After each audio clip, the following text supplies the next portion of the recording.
Muito boa noite. É um prazer nós podermos estar juntos mais uma noite através da TV da Mansão do Caminho. E hoje a gente vai separar aquele momento para responder algumas perguntas que nos chegaram através do canal do Instagram, pela caixa de perguntas que a gente coloca, e a gente vai ter o prazer de poder tentar debater em algumas. Então fica conosco para que a gente possa começar mais umas perguntas e respostas aqui no Jesus e Saúde Mental.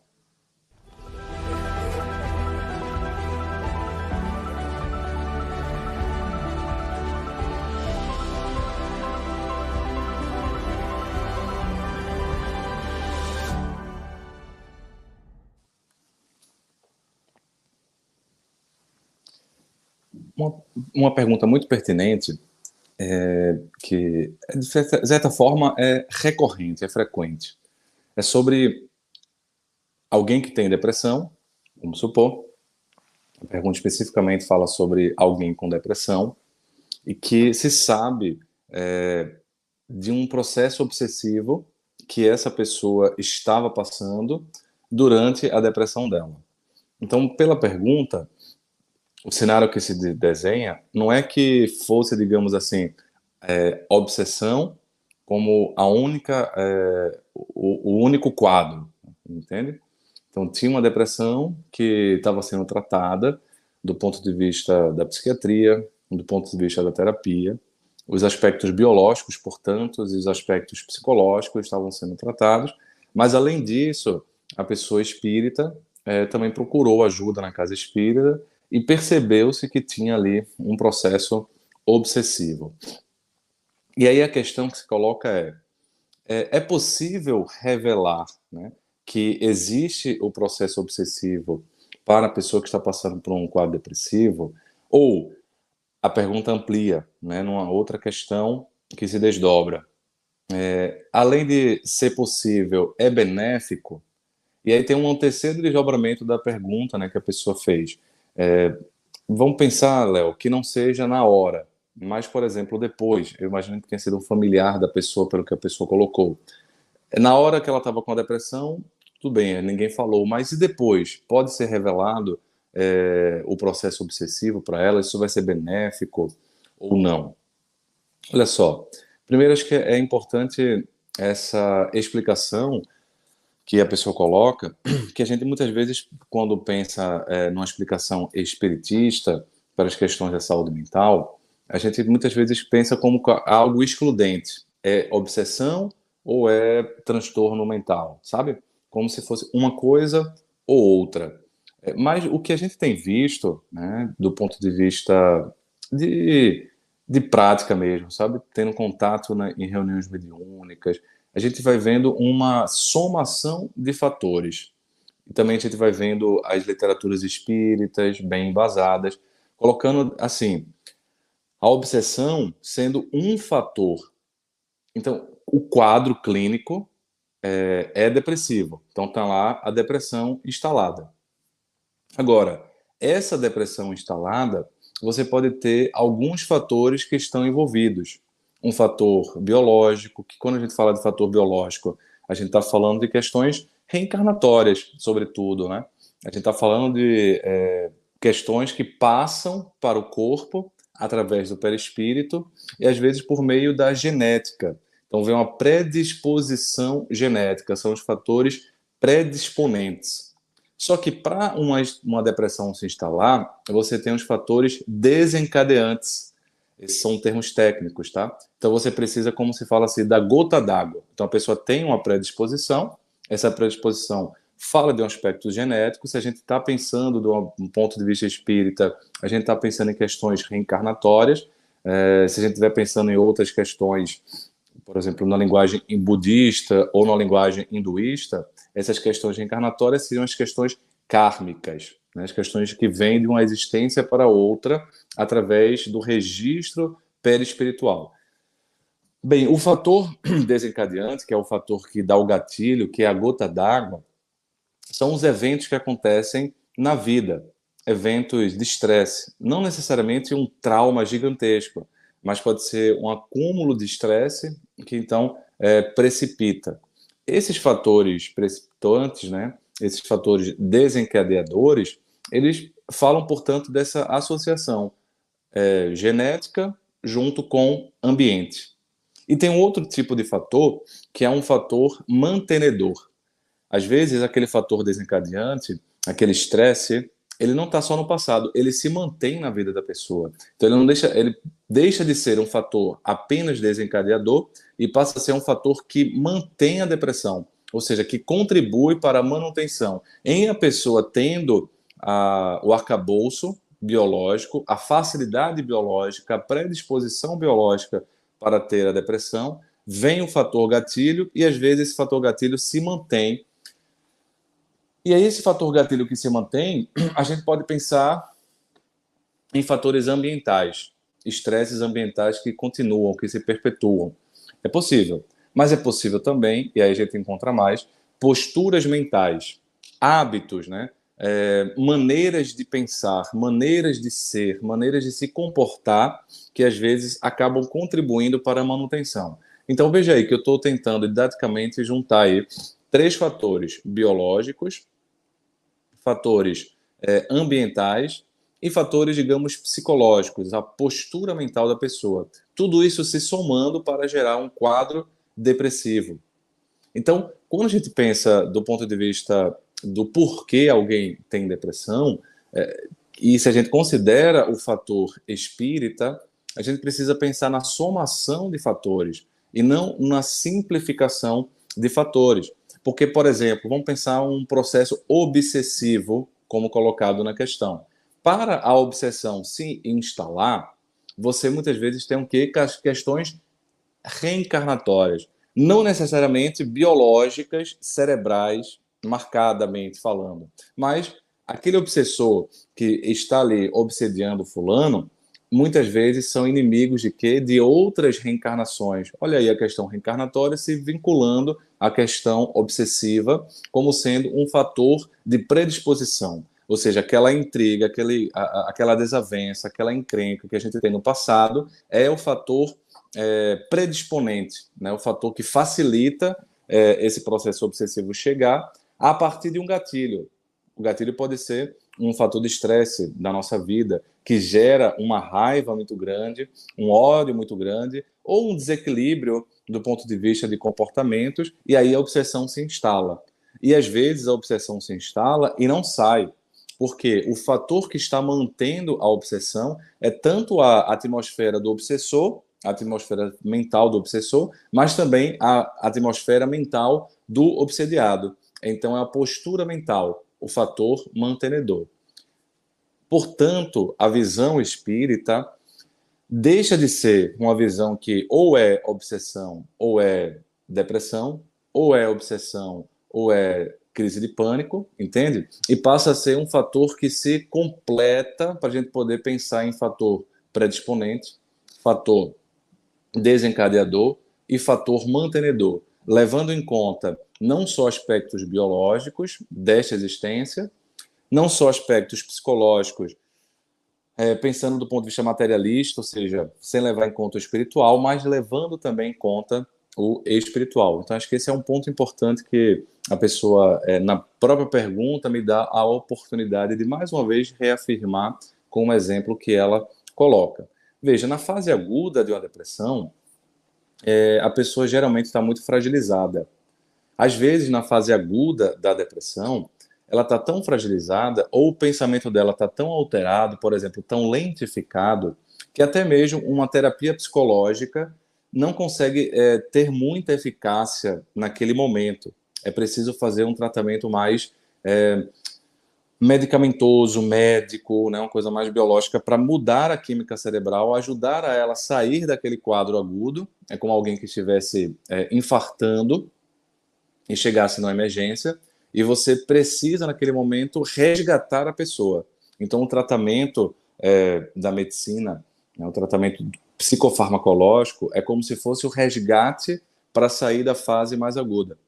E aí, e no segundo momento, não é sempre assim. Às vezes, já no primeiro momento, já está muito bem indicado. Mas em algumas situações, no primeiro momento, apesar de estar bem indicado, a pessoa não consegue ter adesão, não consegue entender muito bem as coisas que estão se passando, porque há quadros depressivos que a medicina chamava até de pseudodemência depressiva. Ou seja, a pessoa estava tão lentificado que parecia ser um quadro demencial, entende? Mas era a depressão gerando essas alterações a menor do funcionamento cerebral como um todo. E aí, no segundo momento, é que ele consegue ter algum benefício com a psicoterapia da fala.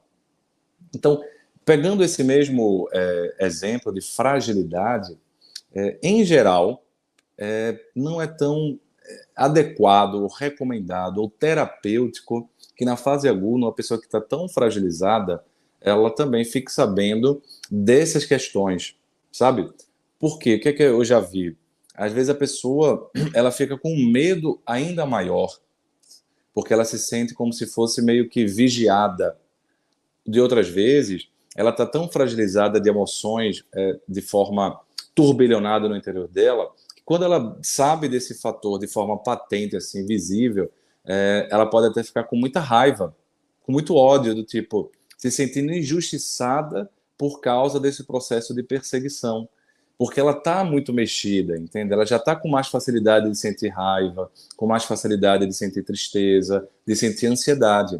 Porque na depressão aguda, não é só a tristeza que predomina, é mais facilidade também de a pessoa sentir irritação, raiva mesmo, e ansiedade. São emoções mais desprazerosas, emoções negativas que predominam. Então isso pode facilitar com que ela sinta raiva do próprio obsessor, entendeu? Não é nem uma raiva da vida, de Deus, ela, por exemplo, que ela é espírita, como coloca na pergunta. Então ela meio que aceita a realidade da possibilidade da obsessão, mas ela está tão fragilizada que ela fica com raiva, do tipo, como eu escutei algumas vezes, puxa, fazendo tudo, tão tentando mudar, ainda tem esse processo, tem esse perseguidor que virou obsessor, e aí a raiva alimenta a obsessão ao invés de ajudar, entende? Essa mesma realidade que eu estou colocando, às vezes, se não for bem trabalhada depois, a pessoa também não vai ter muita utilidade com essa informação. Agora, há casos e casos, né? Há pessoas que têm uma maior vivência espírita, há uma pessoa que tem um conhecimento maior no espiritismo, já tem mais tempo no espiritismo, já tem mais tempo trabalhando na casa espírita, e saber, num segundo momento de um processo obsessivo, pode ser muito útil, pode ser muito terapêutico para poder trabalhar várias questões que possam trabalhar nela a questão da humildade, de que, por exemplo, todos nós somos vulneráveis, todos nós temos as nossas questões do passado, e poder fazer com que ela fique ainda mais vigilante. Então, pode ser muito útil, mas vai depender muito de quando você vai passar a informação, de como você vai passar a informação, e também do tempo, sabe, que a pessoa já tem de vivência numa casa espírita, de conhecimento espírita. Eventualmente, se ela é muito neófita, ela vai pegar aquela informação e não vai ser tão útil assim, não vai mudar muito a vida dela, sabe? Ela, às vezes, não vai nem dar tanto valor, porque foi falado assim, muito ao acaso, muito ao léu, sem um trabalho por trás, que é o melhor, né? A gente quer que seja uma coisa terapêutica. Então, falar ou não falar não é uma questão tão simples, né? Passa por essa complexidade para que a pessoa possa pegar aquela informação e ser útil numa mudança de postura. Agora, a gente pode aprofundar a pergunta e pensar assim, você está perguntando sobre os detalhes do processo obsessivo, ou seja, o que é que aconteceu no passado para ter a predisposição dessa obsessão, o que é que a pessoa fez, o que é que a pessoa não fez. Aí, esse conteúdo mais minucioso, aí tem que ter mais delicadeza ainda, tem que ter mais cuidado ainda, para ver se a pessoa tem preparo mesmo para poder lidar com esses conteúdos. Porque quando, vamos pensar até na terapia de vivências passadas, né? A terapia regressiva de vivências passadas, quando não é muito bem conduzida, e você abre a janela da alma para essas vivências anteriores, eventualmente a pessoa fica muito fixada no passado, se o terapeuta não for experiente e não for também bem assistido, né? E poder fazer um fechamento de algumas memórias. Porque também você não vai ter uma memória de tudo que aconteceu no passado, é uma janela de partes do passado. Então, quando a gente pensa em pormenores da obsessão que envolve revelação de um passado, aí é que você tem que ter mais delicadeza ainda para lidar com esses conteúdos que pode ser assim angustiante demais para a pessoa e não terapêutico, certo? Aí tem uma outra pergunta que é muito semelhante a essa, só que muda a questão, não é sobre depressão, é alguém que teve um surto psicótico. Bem, psicose na psiquiatria significa condições que têm como característica uma mistura entre a realidade compartilhada com todo mundo e uma realidade muito pessoal, né? Então mistura assim fantasia com realidade. Tá? Do ponto de vista técnico, quando eu vou dar aula para meus alunos de medicina, por exemplo, eu vou dar o seguinte conceito: síndrome psicótica é uma síndrome que tem como conjunto de sinais e sintomas que caracterizam a quebra da barreira da realidade, certo? E o que caracteriza, sobretudo, são os delírios e as chamadas alucinações. Então, delírio, né? O que é delírio? Para você que é espírita, né, que é a grande maioria que está nos assistindo, o conceito mais próximo, assim, no espiritismo é a chamada obsessão por fascinação, né? O que Kardec diz? Na fascinação existe uma quebra da razão, né? Ou seja, uma paralisia da razão. Então, o delírio, assim como a fascinação, faz a pessoa ter ideias que não correspondem à realidade, portanto, são fantasiosas e que têm conteúdo de perseguição, conteúdo de grandeza, conteúdo místico de grandeza. E isso gera uma angústia muito grande, certo? Pois bem, nem todo delírio é uma fascinação. Ou seja, nem todo delírio é uma obsessão de fato. Porque, às vezes, no delírio, o que tem é uma auto-obsessão. É a mente da pessoa aprisionada nela própria. E é por isso que você encontra, né, você encontra na literatura espírita, ou lidando em reunião mediúnica, espírito que está delirando, apesar de estar desencarnado. Ou seja, a mente dele está tão transtornada que ele está dentro dos próprios pensamentos, dentro das próprias memórias, né, das memórias do passado, em geral, em que ele fica preso, atormentando ali, e ali ele fica naquele delírio porque ele não está na realidade do tempo. Ele pode estar até na reunião mediúnica, mas ele está preso a um passado centenário. E a reunião mediúnica, o contato com o médium, da psicofonia do médium, facilita, né, a mistura de energias, no que a gente chama de choque anímico, muitas vezes, para poder facilitar a reestruturação da realidade na cabeça do espírito, né? Ou seja, na mente do espírito, ou seja, dentro da atividade mental daquele ser que está totalmente desorganizado. Então, o que eu estou querendo dizer com isso? Nem todo delírio é realmente uma fascinação, porque você pode ter um estágio de auto-obsessão. Agora, é óbvio que grande parte das vezes, quando a gente pensa em um delírio num espírito que está encarnado, ele não só está numa auto-obsessão, né? Como essa auto-obsessão, ela facilita o processo obsessivo propriamente dito, tá?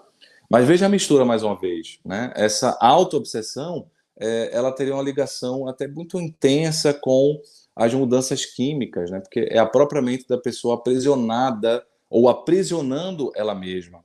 E a vida, né, biológica facilitando ela ter um contato com a realidade, né? Sair daquela monoideia, às vezes de espíritos que estavam até deformados no seu perispírito, com alterações que a gente chama às vezes de ovoides ou de licantropia, né? O perispírito transformado, e a partir da reencarnação, no contato com o corpo, ele voltando a uma conformação da realidade, o corpo sendo quase uma cirurgia para o perispírito dele e para a mente dele se reorganizar, né? E aí, quando vem um quadro de adoecimento psicótico mais grave, essa mente, mais uma vez, entra nesse desalinho mental, e aí hoje nós temos a possibilidade do tratamento, né, medicamentoso, que eu acho, assim, uma grande bênção, né? Se eu pensar que talvez eu já tenha sido psiquiatra em outras existências, dependendo qual foi a existência, eu como psiquiatra não tinha muito o que oferecer para as pessoas, porque a medicina não tinha muito o que oferecer. Então, graças a Deus, nós temos hoje um tratamento, né, tratamentos que facilitam o funcionamento químico cerebral para que o próprio corpo seja uma reorganização para a saída dessa auto-obsessão. Então, veja, quando eu penso em síndromes psicóticas, que não é só esquizofrenia, uma depressão muito grave pode gerar uma síndrome psicótica, né? Um quadro bipolar tipo 1, inclusive, que é o quadro mais grave, também tem síndromes psicóticas, ou na euforia, ou na depressão, ou o próprio transtorno delirante. A gente pode ter síndromes psicóticas em doença de Parkinson, pode ter síndromes psicóticas em demências. Então, você tem vários adoecimentos que podem gerar síndromes psicóticas. Mas, quando as síndromes psicóticas estão presentes, elas mostram uma um quadro mais grave, né? Um quadro biológico, reencarnatório e obsessivo mais grave, entende? Por isso que, nessa situação, a gente aprofundar demais o conteúdo específico não é tão útil. Não é tão útil. E vou lhe dizer, né? Eu tenho livros no Espiritismo, né? Tenho livros acadêmicos e tenho livros no Espiritismo. No Espiritismo, eu tenho livros que tratam essas questões, que foram editados pela editora FEB. E já vi pessoas, né, espíritas, com esquizofrenia, por exemplo, que me falaram: doutor, eu fui ler o livro do senhor, mas eu não fiquei tão bem. E ela, por quê? Ela ficou até com vergonha de me dizer isso. E aí eu falei: mas olha, porque realmente esse aqui, um chamado Transtornos Psiquiátricos e Obsessivos, não foi escrito pensando em ser terapêutico para você. Foi um livro de estudo analítico, em que a gente aprofunda algumas questões e realmente não é tão útil. Acho que não vai ser muito útil para você, não vai te ajudar muito, pode até desorganizar muito a cabeça.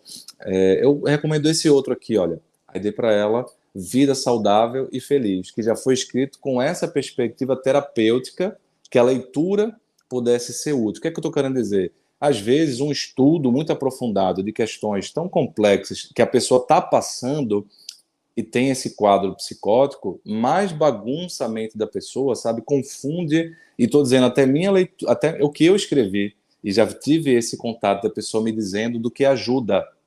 Então, eventualmente, algumas dessas... por isso que a gente tem o maior cuidado, eu particularmente tenho muito cuidado em todas as análises que a gente vai tentando fazer, porque várias pessoas estão escutando, as que estão às vezes passando pela situação, outras que não. Uma coisa é um grupo de estudo analítico, por exemplo, fazendo um estudo com psiquiatras espíritas, um estudo com psicólogos espíritas que não estão passando por aquela situação. É bem diferente a abordagem. Então, veja, se eu tenho que ter todo esse cuidado, imagina falar especificamente para a pessoa que passou por um quadro psicótico com uma realidade. Geralmente é mais problemático, mesmo que seja depois. Uma coisa é ela, sendo espírita, saber de uma forma geral, como aqui eu estou colocando, né?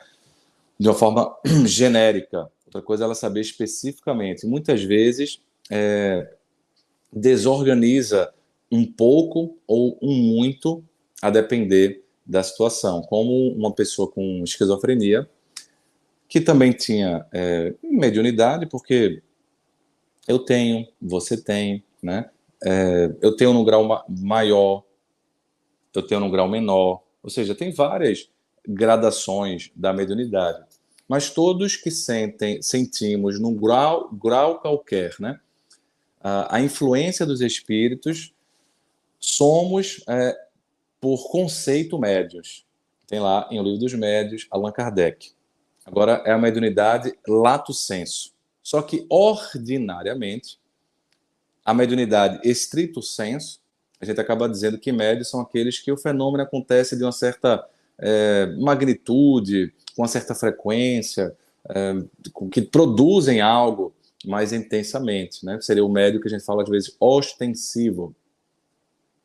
Se a gente pegar o Livro dos Espíritos, a gente vai ver uma resposta que corrobora essa perspectiva, né? A ideia de que os espíritos influenciam nossas vidas muito mais do que nós imaginamos. Ora, se eles influenciam nossos atos a tal ponto que, em geral, são eles que nos coordenam, é porque nós temos uma mediunidade no lato sensu, no sentido mais global, né?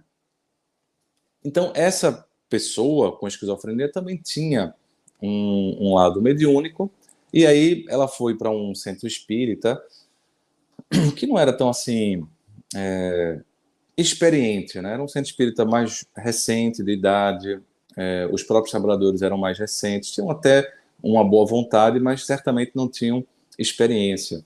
E aí colocaram ela rapidamente em uma reunião mediúnica, em uma mesa mediúnica, para ela ser médium, né? E não só psicofonizar, como ver as psicofonias. E ela ficou apenas 2 reuniões, porque ela falou: Léo, eu fiquei lá e ficava confundindo totalmente o que era a realidade do que era minha cabeça e do que era comunicação espiritual. Assim, eu fiquei confusa. E às vezes eu saía de lá me sentindo mais perseguido ainda, como se tivesse os espíritos lá me vigiando 24 horas por dia. E que veja, não deixa de ser, né? A gente está sempre sendo olhado, observado. Mas uma coisa é eu dizer assim, eu que não estou passando por um quadro de transtorno psicótico, entende? Uma coisa é eu estar lá, por exemplo, no hospital psiquiátrico, atender um paciente psicótico com uma esquizofrenia catatônica, que estava lá em estupor, parado, sem se mexer.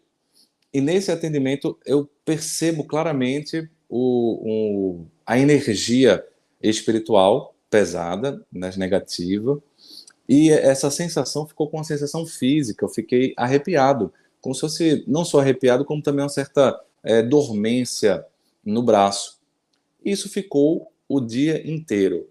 Eu fui sair desse hospital, fui para outro, fiz outros atendimentos, os atendimentos todos normais, não me senti mal, não me senti com medo, não me senti com raiva, não me senti triste, estava tranquilo, focado, mas senti essa sensação física e não sabia bem o que era.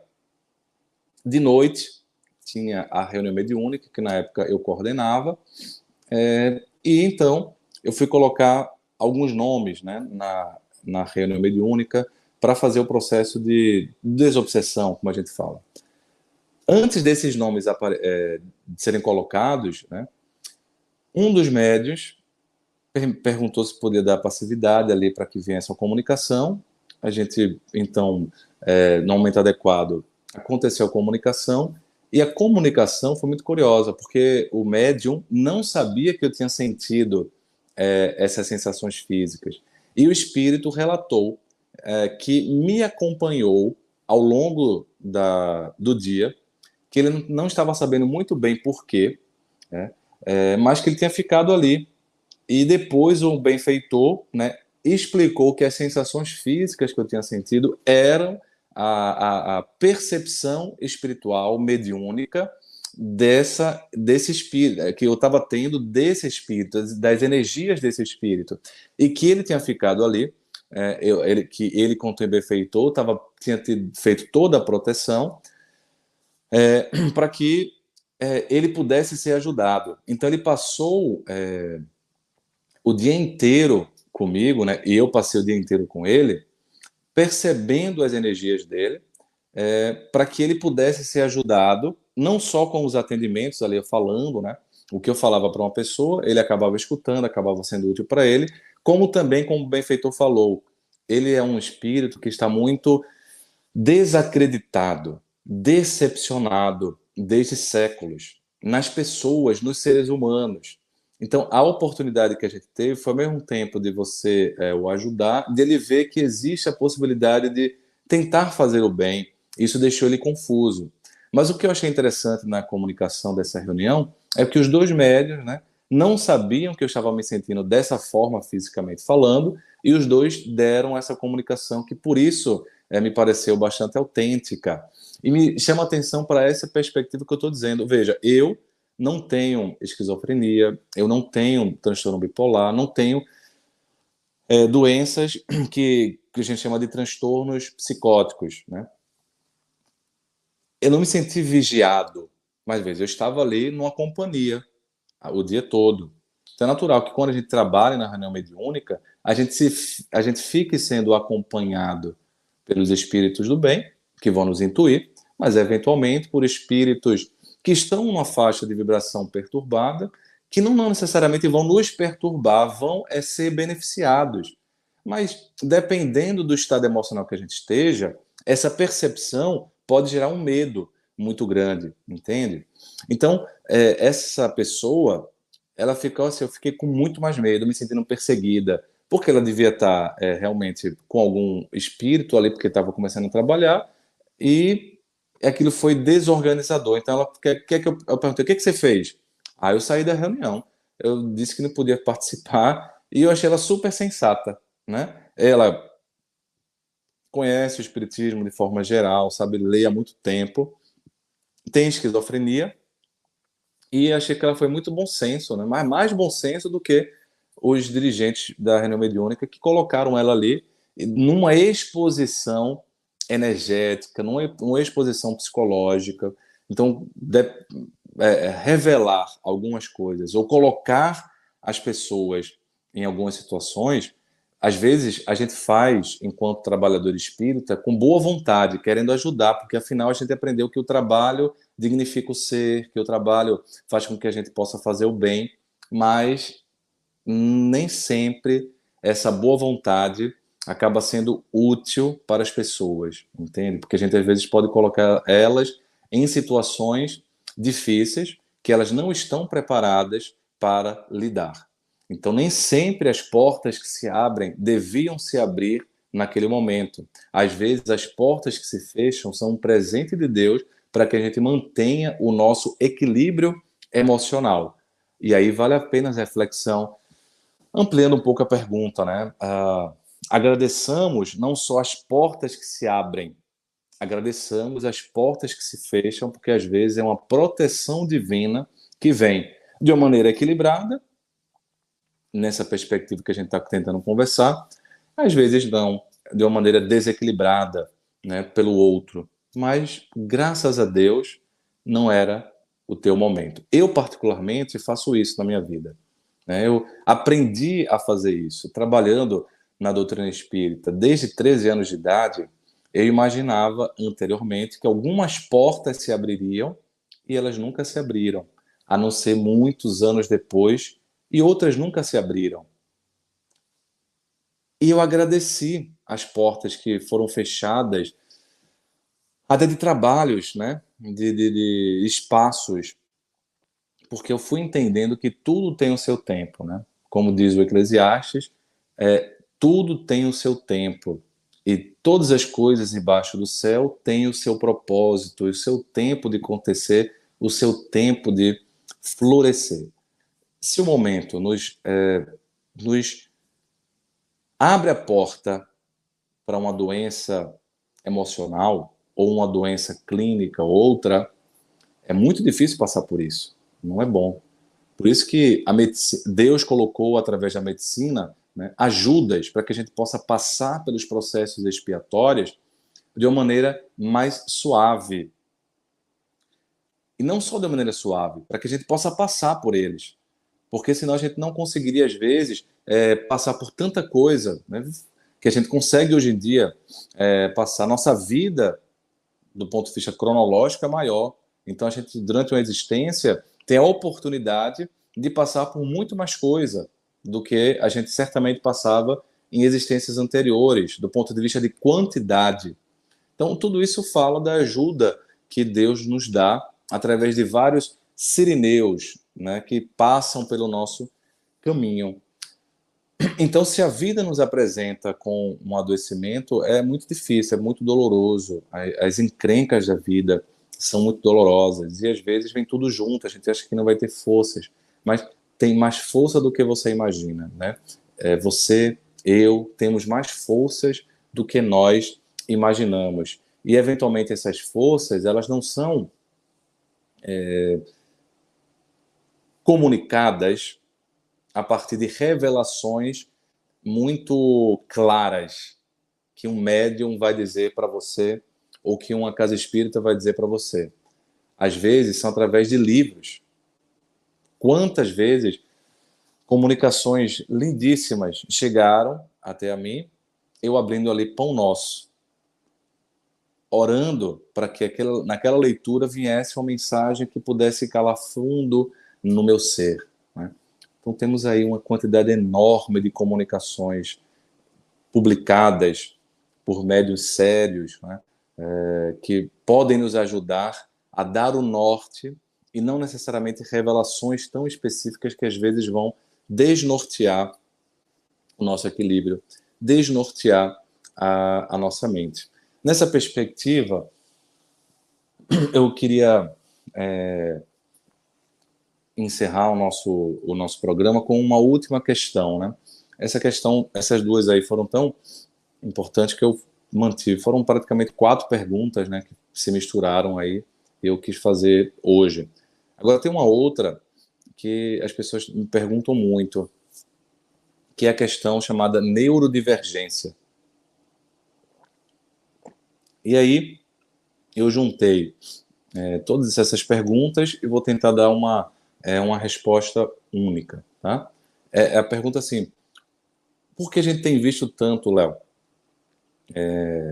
na humanidade, nas pessoas hoje, diagnósticos como o transtorno do espectro autista, ou autismo, transtorno de déficit de atenção, hiperatividade, altas habilidades, superdotação, dislexia, ou seja, vários diagnósticos, assim, várias condições, né?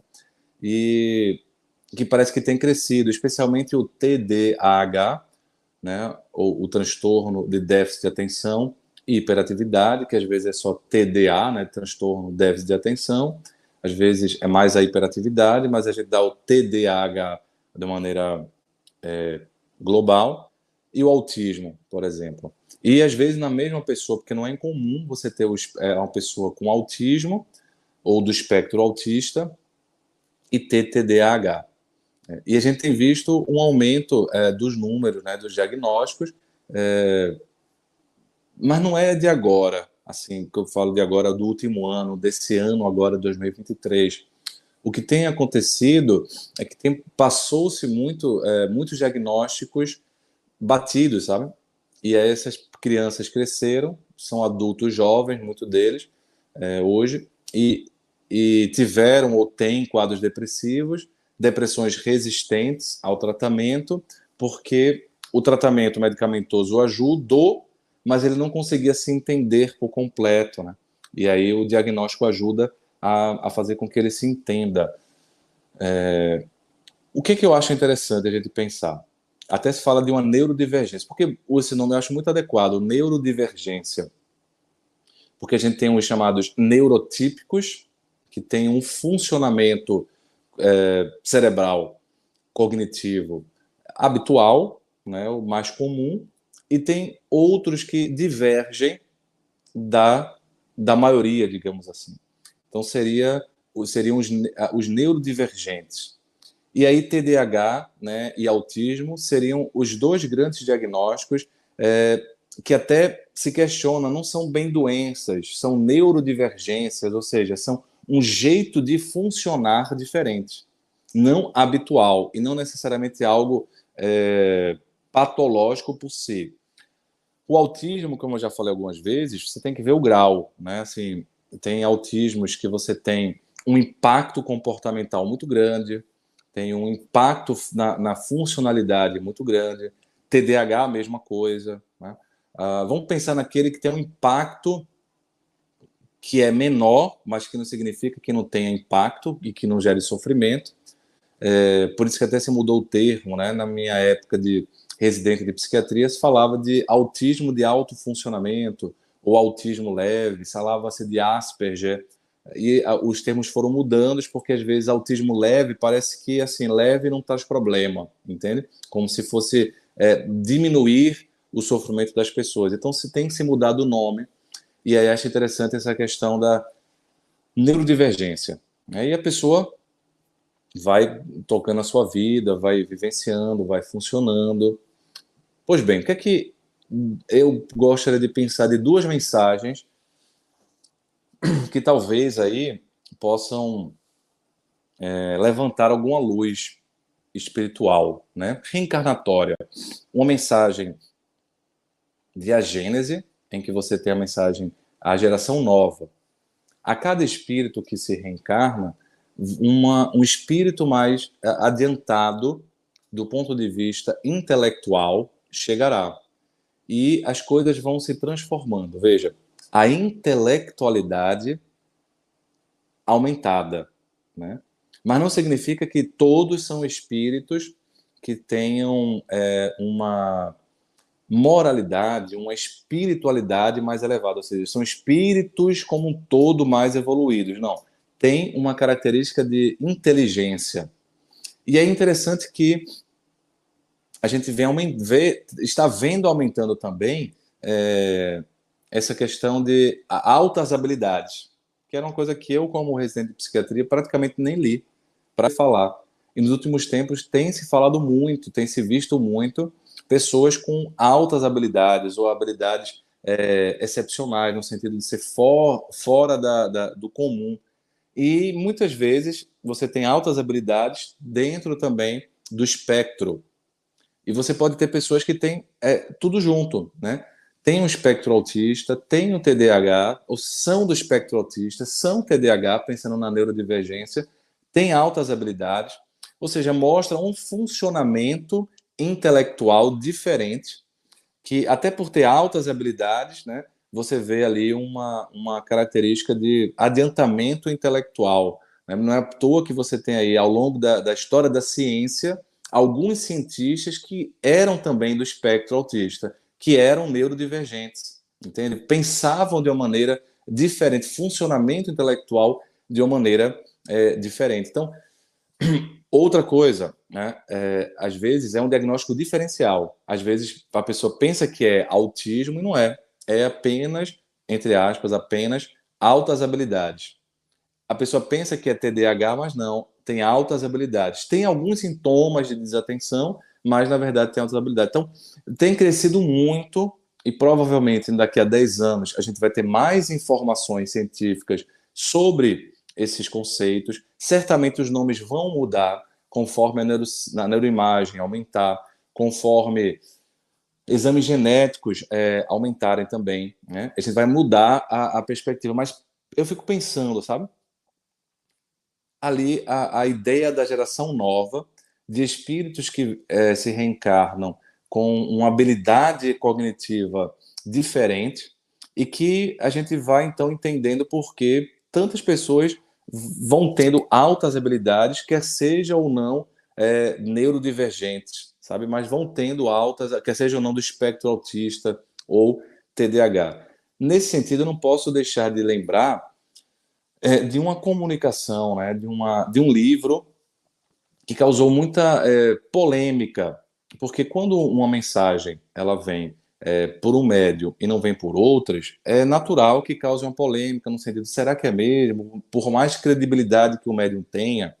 E o livro foi do Divaldo Franco, né, sobre a questão de crianças que teriam uma psicosfera diferente, né, mais azulada, que teriam, portanto, essa questão da intelectualidade mais desenvolvida, né, e que estavam causando um impacto em vários neuropsicólogos americanos, e causou muito, né, muita polêmica, assim, de muito combate, inclusive, de, enfim, não vem ao caso especificamente o que é que o Divaldo em si escutou sobre essa comunicação, né, esse livro que ele foi o canal ali de fala.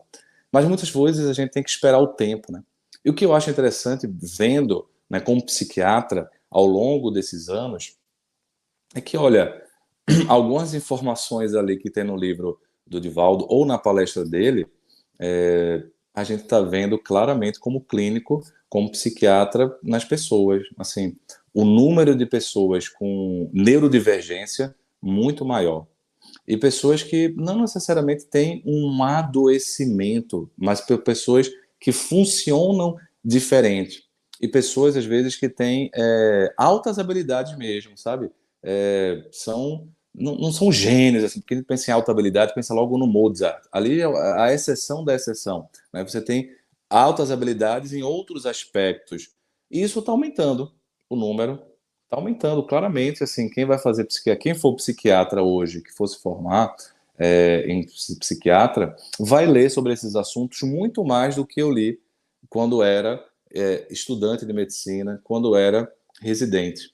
Agora, de certo modo, quando você vai ver ali o que o médium trouxe como comunicação, bate bastante com o que a gente tem visto na prática clínica, na neurodivergência. Então, o que eu quero dizer? Que faz sentido, pelo menos do ponto de vista clínico, teórico, um aumento de pessoas com diagnósticos de neurodivergência, espectro autista, TDAH, e aí pessoas também com altas habilidades, que é inclusive um diagnóstico que às vezes a pessoa acha que tem TDAH, mas são altas habilidades, ou pode ter junto.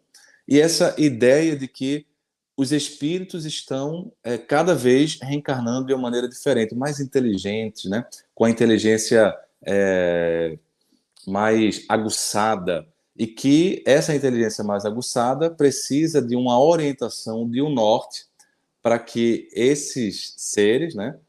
Esses jovens, essas pessoas, algumas com seus 30 anos, 20 anos, né, mais ou menos, outros mais novos ainda, né, crianças que mostram assim, eu vejo um menino pequeno com cada perspectiva, né, que parece que a gente, quando tinha 6 anos ou 7 anos, era totalmente inferior do ponto de vista intelectual, tamanha intelectualidade que cada vez mais as crianças vão nascendo, assim. Então, será que a gente precisa também, cada vez mais, né, da nossa fé, né, em dia, desses conceitos ah, morais mesmo, sabe, em dia, para que a gente possa usar bem a nossa inteligência? Porque isso é uma coisa que a gente vê, eu como professor, eu sou há 9 anos professor da Universidade Federal de Pernambuco. E eu sempre ensinei lá para medicina. E eu vejo pessoas muito inteligentes. Né? Mas é impressionante que cada ano eu vejo os meninos mais inteligentes do ponto de vista intelectual, cognitivo. Perguntas sobre psiquiatria difíceis, assim, que você, poxa, quando eu era estudante de medicina, por mais que eu fosse um bom estudante, eu nem pensava nessas perguntas, nem sabia dessas coisas. E o menino já com sétimo período, oitavo período, já sabe dessas coisas, uma intelectualidade muito grande. Ao mesmo tempo, ao mesmo tempo, remeto um pouco do que a gente falou na palestra da semana passada, a missão do homem inteligente na Terra. Ao mesmo tempo, faltando talvez um pouco de norte, que a fé pode dar, né, para que essas duas asas do conhecimento, né, essas duas asas do ser, o lado moral e o lado intelectual, possam se aliar, dando um desenvolvimento espiritual para as pessoas, né? Para essa geração que precisa de afeto, precisa de amor e não necessariamente de críticas destrutivas, né?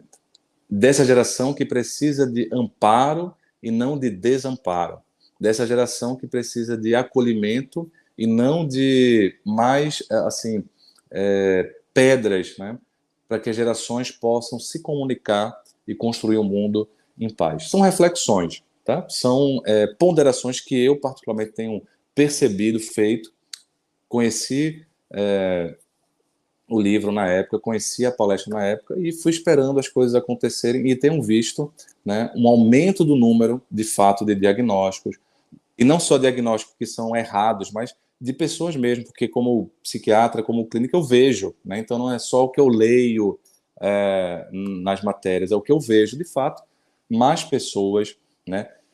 Mais pessoas, né? Ou seja, uma quantidade maior de pessoas com essas características e especialmente aí de pessoas que têm ali 30 anos, 35, 38, 40 anos para baixo, né? Algumas diagnosticadas só depois de 40 anos também acontece. A neurodivergência sendo um ponto para a gente poder pensar, né, e nessa mudança planetária como um todo, que vem se traduzindo também no aspecto clínico. Espero que tenha sido útil para você e encontro você na semana que vem.